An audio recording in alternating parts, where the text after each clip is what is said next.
संभल।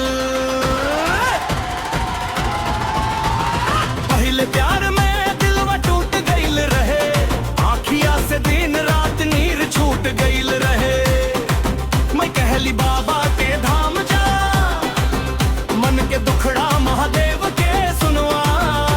केसरिया गमछा माथे पे चंदन, हर कदम पे गूंजे बाबा के वंदन।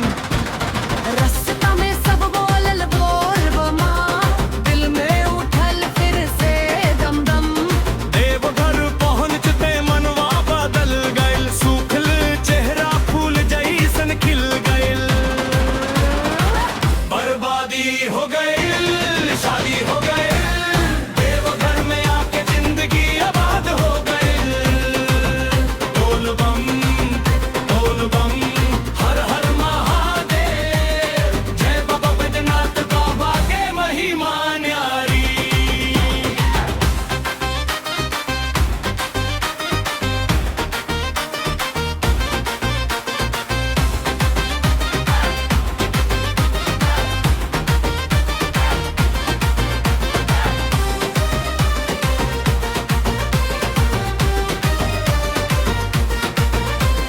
देवघर के गली में नजरिया मिलल, सूना सूना आंगन में सावन खिलल। हम कहनी कहाँ से आईनी, वो हंस के बदली गंगा किनारे से आईनी। हम कहनी बाबा से मांगे नी दुआ, वो बोलली हमरो मन में बातू।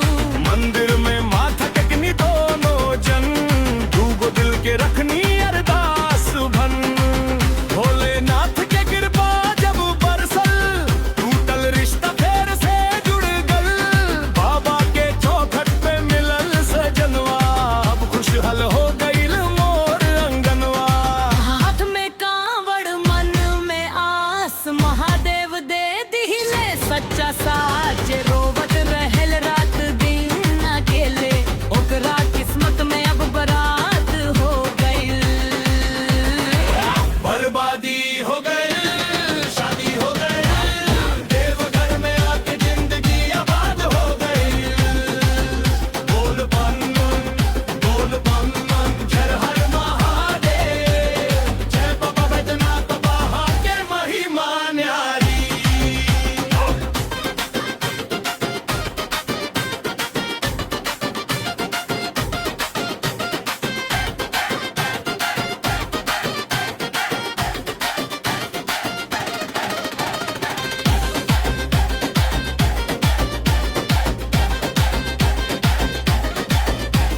सुल्तानगंज के जल लेके चलनी, भोले बाबा के नाम पे धुननी।